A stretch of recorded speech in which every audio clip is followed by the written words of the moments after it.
सर्वांना जय भीम आणि जय संविधान.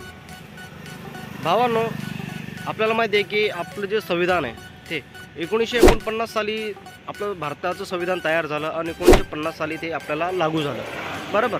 पण 1949च्या जे अगोदर जो कालावधी होता, ठीक आहे, जो कार्यकाळ होता तो म्हणजे जाती व्यवस्थापन होता. ठीक आहे, जातीनुसार सर्वांना कामगिरी दिली जात होती. महिलांना तर फार अधिकारच नव्हते. ठीक आहे, त्यांना फक्त चूल आणि मूल हेच अधिकार होते. ठीक आहे, मनुस्मृती लागू होती, सर्वांना जातीच्या अनुसार सर्व कामधंदे करावे लागायचे असे.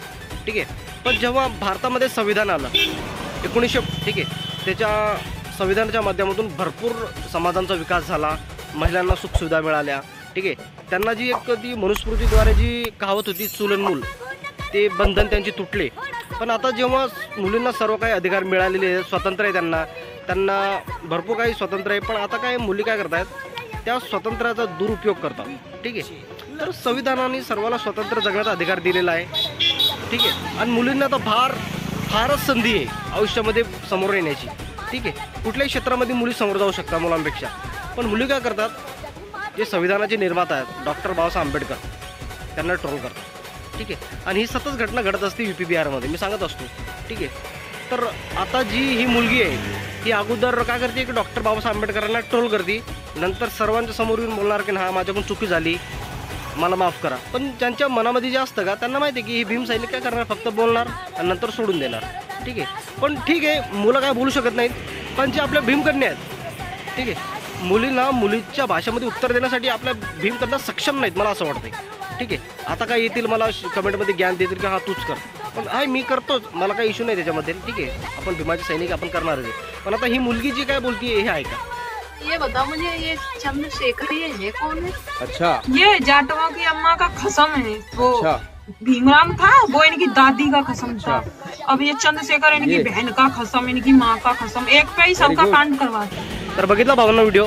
तर अगोदर कसं आहे की डॉक्टर बाबासाहेब आंबेडकरांना ट्रोल करायचं, नंतर येऊन माफी मागायची, कारण की त्यांना माहिती आहे की भीमसैनिक काय करणार, फक्त येणार, आम्हाला समजावणार की असं करू नका, नंतर आम्हाला सोडून देणार.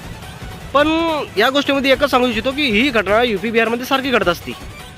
पण जे आपल्या आपल्या कार्यकाळामध्ये आता इंस्टाग्रामवरती आपल्या भीमकन्या एकदम थाटामाटात, हा भीमाची वाघीण, भीमाचा छावा, जे कोणी पण आहे आपले कार्यकर्ते आहेत ज्यांचे आहेत, ठीक आहे, ते का बरं ॲक्शन घेत नाही, मला याचा प्रश्न पडतो.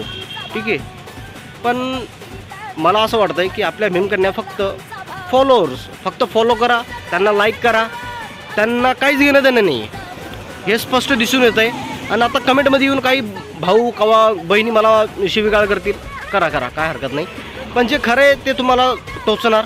आणि मी जे बोलतोय ना, या मतावर माझे काही भाऊ मला बोलतील की नाही भाऊ तू बरोबर बोलतोय, याच्यावरती तुमचं प्रतिक्रिया का असणार आहे मला सांगा बरं. ठीक आहे, मी काय चुकीचा बोलतोय का, आपल्याला त्यांचा सन्मान करायला नको. आता ही मुलगी आली, शिवीगाळ केली, ठीक आहे, आणि आता हा तिचा दुसरा व्हिडिओ बघा. हेलो फ्रेंड, तो मैंने अभी कुछ समय पहले आपत्तिजनक शब्द बोल दिए थे बाबा साहब के बारे में और चंद्रशेखर भाई के बारे में. उसके लिए मैं क्षमा चाहती हूँ, ऐसी गलती दोबारा नहीं होगी. ये हमारे बड़े हैं, इनके बारे में कुछ ऐसा बोलना नहीं चाहिए, कोई नहीं बोले. तर बघितला भावांनो व्हिडिओ. तर आता हिनं इंस्टाग्रामवरती येऊन माफी मागितली, म्हणजे इथंच आता आपलं भीम सैनिक किंवा भीम कन्या जे इथे शांत राहणार, हिच्यावरती काहीच ॲक्शन होणार नाही, कारण की तिने माफी मागितली ना. पण अगोदर तिने शिवीगाळ केली, हिची शिक्षा तिला व्हायला नको का. नाही, माझं असं व्यक्तिमत्व की तिला 100% शिक्षा व्हायला पाहिजे. पण हे काय ना की मी एकटाच ओरडू सांगणार की नाही ॲक्शन घ्या, तसं नाही चालणार दादा. ठीक आहे, पण मी एकटाच कुठपर्यंत ओरडू सांगणार, मला पण तुमचा सपोर्ट पाहिजे, आपल्या भीमकन्याचा सपोर्ट पाहिजे. कारण की मुलीला फक्त मुली ट्रोल करू शकतात चांगल्या माध्यमातून, आणि मुलांना तर आम्ही आहेच हो. ठीक आहे, समोरच्या व्यक्तीला उत्तर देण्यासाठी आम्ही आहेच. पण मुली काय करतात आपल्या, फक्त बाबासाहेबाच्या नावावरती बनवा रील्स आणि व्हायरल, घ्या स्पॉन्सरशिप, कमवा पैसा, बरोबर ना. आता तुमचं व्यक्तिमत्व, तुमची आत्मा तुम्हाला काय उत्तर देते, तुमचं मन काय उत्तर देते तुम्हाला या गोष्टीवरती, मला कमेंटमध्ये सांगा. आणि मी काय चुकीचं बोललो असेल तर ते सुद्धा सांगा, बरोबर. जय भीम आणि जय संविधान.